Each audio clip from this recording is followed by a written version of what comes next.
Jim Viola, the President and CEO of HAI. Welcome to this month's edition of VFR, Viola's Flight Report, where we review what HAI has been doing for you. This edition of VFR will focus on the 2022 edition of HAI HeliEXPO that took place back in early March. Later, stay tuned for an industry update that I presented at the pre-show press conference. At HAI HeliEXPO in Dallas, it was clear that the global rotorcraft community was eager to put the COVID-19 pandemic behind them and resume normal operations.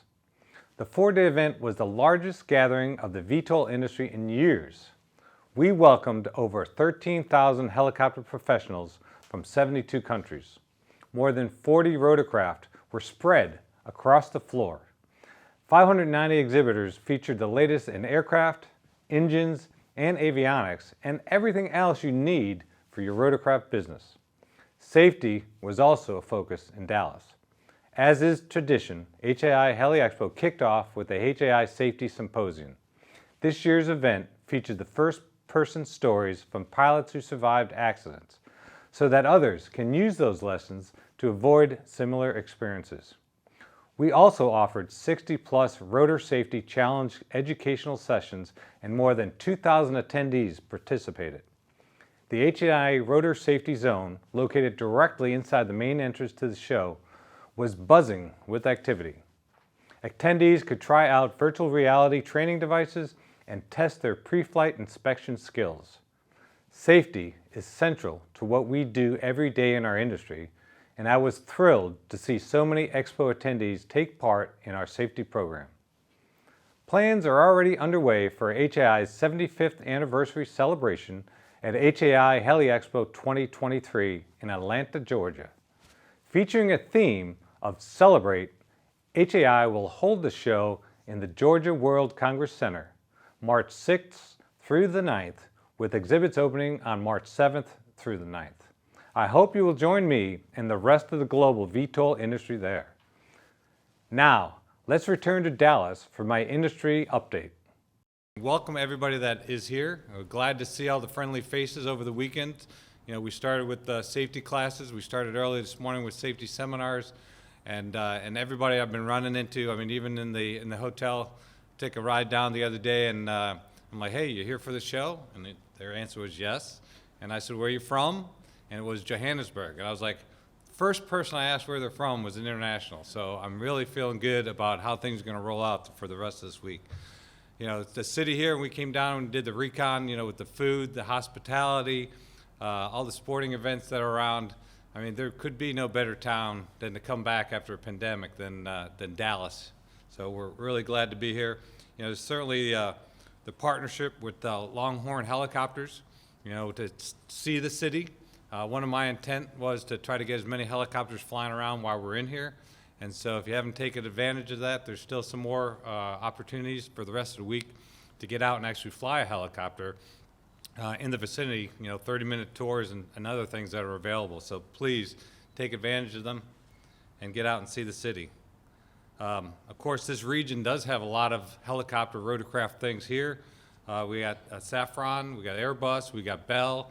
And a lot of the suppliers, as when the floor opens up tomorrow and you walk around and you see all the support that's necessary to keep this industry growing is here. We've got, I think we're going to have some numbers here, but the pandemic recovery is ongoing. I mean, even some of the things we did this year, if you've been to other shows, we prepared to operate it if the pandemic was still going on. And so you'll see we're doing a little reaction. We don't have the type of food stuff that we had prior to the pandemic, but all the other good things as far as safety classes and opportunities for education are certainly all there. Where do the people need help? You'll see some of the things we've been doing in the last year is the SMS program. We also have the 135 operators and some of the stuff we did with the air carrier protection program. That was, you know, those were big hits that happened during the pandemic that our operators needed some help, and our government affairs did a great job, I think, for the industry, and we're getting good feedback. So those are some of the numbers that we took. And then, you know, the HeliEXPO. As I said, we set up to be able to have some of that social distancing in there. you see the stuff that's in the bags that have masks and have hand sanitizers. Please just don't totally give up on staying safe, but it was great to see that the mask requirements relaxed so that everybody can remember what everybody looks like again, to have actually a full face, and it's been great. And then back to business. You know, we're built on relationships. The words I've used, a couple people like, are that, you know, I call this a homecoming. And I already, early this morning, I was at the rescue summit that was going on, and you know, after I said hello to him, I had a crew chief from the 160th, my days in the early 1990s, came up to me, and you know, that's what he's doing now, and it was all about, you know, what have you been doing? You know, that's only, what, 30 years ago. So, I mean, what have you been doing the last 30 years? Good to catch up with you. So, glad to see that HeliEXPO helps with a lot of that relationship building. We even got a famous guy in the audience right here. And so, you know, 2020 is shaping up well, and we're going to see that tomorrow. Over 600 booths are out there, and the attendee registration right now, we had, when I asked yesterday, was over 10,000 and growing. So we really expect the numbers to continue. We're certainly hitting social media a lot this year, more than we've done in the past, and we'll see how that plays out. But we've got everything we have here, I think, for the industry to make, you know, over $2 billion worth of business on the floor there. So we hope that comes true. The pandemic, you know, through the whole pandemic, you know, we did cancel the show last year, we've got feedback from a lot of the members that say, hey, we've been working all year long. We were looking forward to going to New Orleans last year. So why did you cancel? You know, we had to do what we had to do to keep things safe.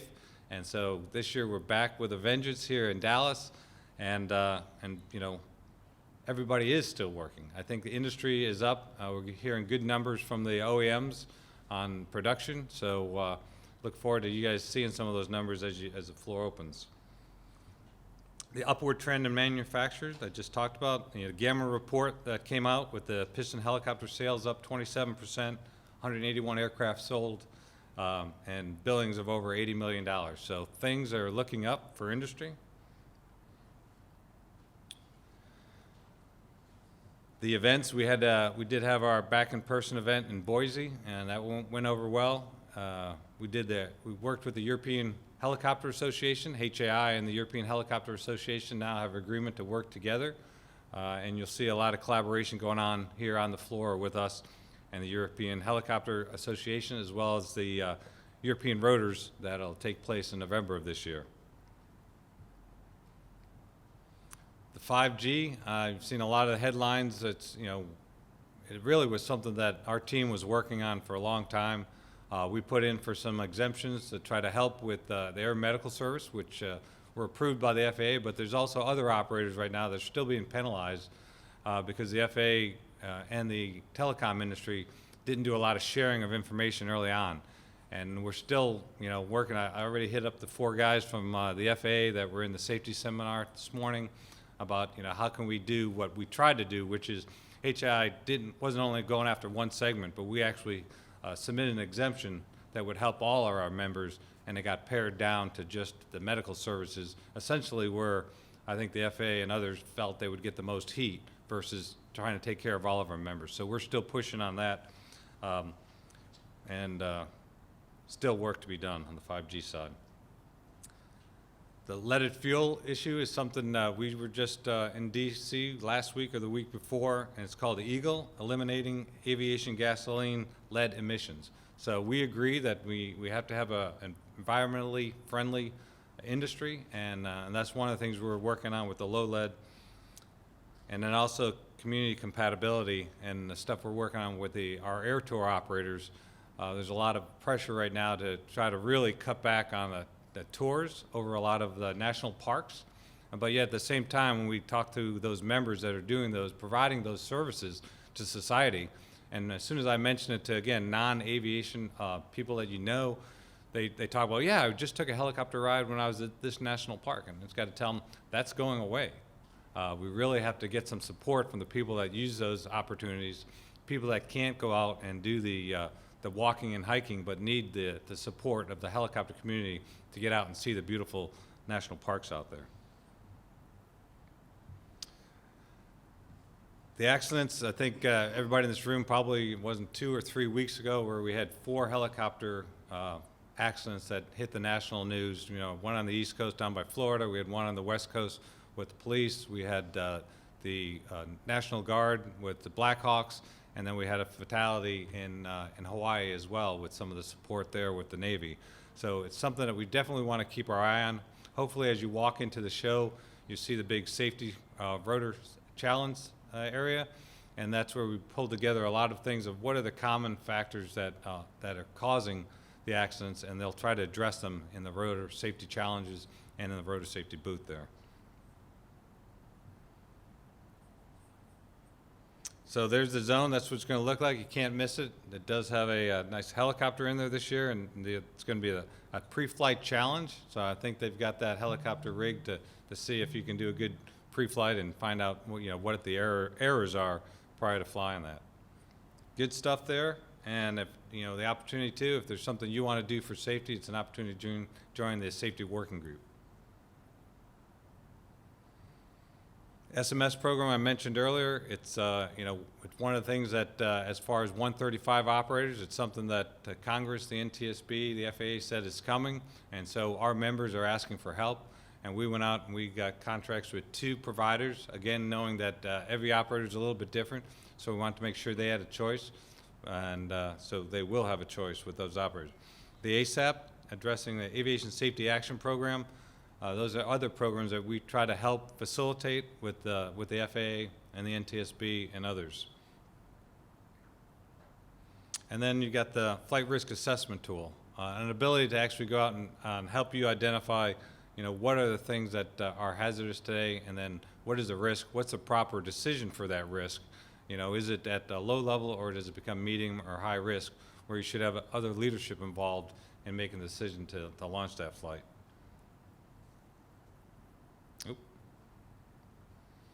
The international organization, I said briefly that European Helicopter Association and HAI. Yesterday was the first time, I'm trying to get my days messed up already since I've been here since Wednesday, but yesterday I had European Helicopter Association basically reported in to HAI's board on the work that we're doing together and the collaboration. And it is about the collaboration because aviation is globally connected, and HAI wants to be that facilitator of the safety conversation as well as the prosperity conversation of how we can work together around the globe. And then flying into the future, advanced air mobility, you hear that as a new name, but helicopters and rotorcraft have been doing that since the 50s, and now we're transitioning. And when Ed Bolin and I from the NBAA, National Business Aircraft Association, talk about it, we talk about the people that came in a big airliner, a 121, to get to point A to point B. Once they get there, they might take a business jet for a smaller move. After the business jet comes a helicopter. Helicopter gets you further, heavier, and then you get down to maybe the future vehicles that everybody's talking about and get you right downtown. And so with all that comes the infrastructure that, right now our Congress has said that they're going to put some money towards infrastructure, but we're still wrestling with not losing infrastructure with airports and heliports, let alone trying to grow them. So right now there's an industry day going on here at the show with a lot of those future vehicle manufacturers, and we're trying to work together on an engineering brief that came out for future vertiports and heliports from the FAA, and make sure that we're going to have access for all is what we're after.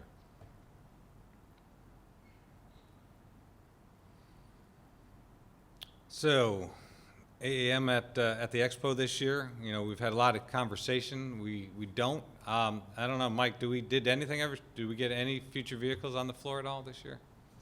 John has a mock-up. Okay, so we got a mock-up, but we definitely are pushing, we didn't get it this year, but next year we want to start getting some of these vehicles in there, because as the Helicopter Association International, we feel that we've operated the environment that all of these business plans of the future are suggesting that they're going to operate on. We still have challenges today with infrastructure, but yet, the future infrastructure to help these new vehicles goes beyond the infrastructure the helicopters need to be successful today. So I'm still using words like, let us be the test case for what you want to do with AAM vehicles with helicopters today, because they are going to have that vertical lift capability. And if there's something you want to try, that we ought to be able to do it today. But as I was, I had an opportunity this morning to talk to Member Graham from the NTSB.